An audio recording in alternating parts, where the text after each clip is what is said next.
Assalamualaikum warahmatullahi wabarakatuh.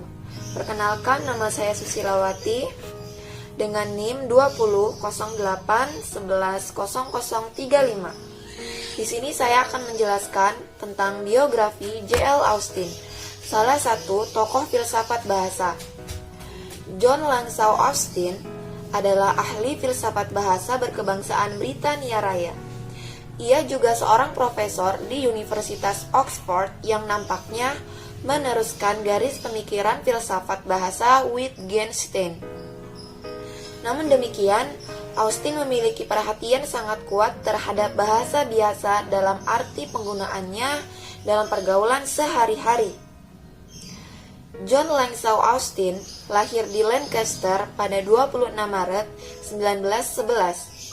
Austin mengambil beasiswa di Classic Sorbonne School pada tahun 1924, dan pada tahun 1929 ia melanjutkan studi klasik di Balliol College, Oxford.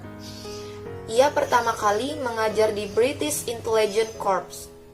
Pada saat itu, Austin meninggalkan ketentaraan pada bulan September 1945 dengan pangkat letnan kolonel. John Langsau Austin meninggal pada 8 Februari 1960 dalam usia 48 tahun. Setelah ia meninggal, 3 buku tentangnya diterbitkan oleh J.O. Ursin dan G.J. Warnock. Mereka mengumpulkan paper yang pernah dibawakan Austin pada berbagai kesempatan, bahkan memuat bahan kuliah yang diberikannya di Oxford dan dalam How to Do Things with Words 1962. Dicantumkan The William James Lectures yang pernah ia bawakan di Universitas Harvard pada tahun 1955. Sekian yang dapat saya sampaikan. Untuk materi selanjutnya akan disampaikan oleh rekan-rekan saya. Terima kasih.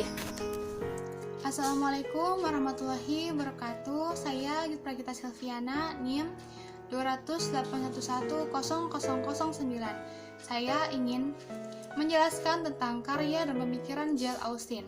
Yang pertama, dilihat dari publikasi karya-karyanya, sebenarnya Austin tidaklah tergolong sebagai filosof yang produktif. Ia hanya mempublikasikan 7 artikel selama hidupnya yang kemudian diterbitkan dalam buku Philosophical Paper pada tahun 1961 setelah kematiannya. Yang kedua, Austin adalah seorang pendiri dan motor filsafat analitik yang berkembang di Oxford setelah Perang Dunia Kedua. Kemudian dikenal sebagai lingkaran Oxford.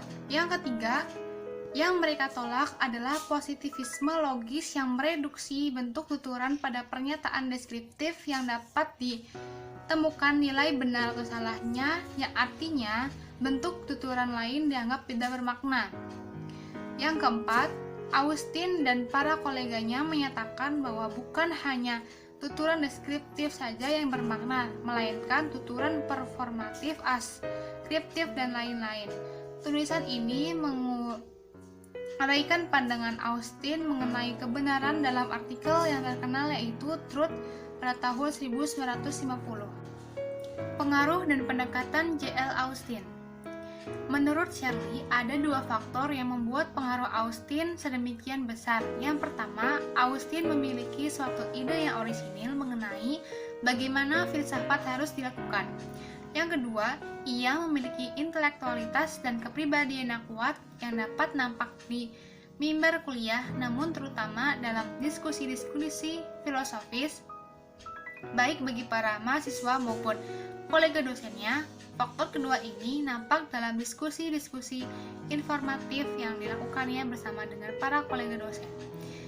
Yang ketiga, Stuart Hampher, koleganya, menceritakan bahwa pada masa sebelum Perang Dunia Kedua 1936 sampai 1939, Austin datang dalam diskusi mingguan informal yang dilakukan di kantor Berlin bersama dengan Ayer, Worsley, Magnop, dan saya sendiri, Hampher, menyebutkan bagaimana peranan dan pengaruh pemikiran Austin sangat nampak dalam diskusi informal semacam ini setelah Perang Dunia Kedua. Sekian penjelasan dari saya. Wassalamualaikum warahmatullahi wabarakatuh.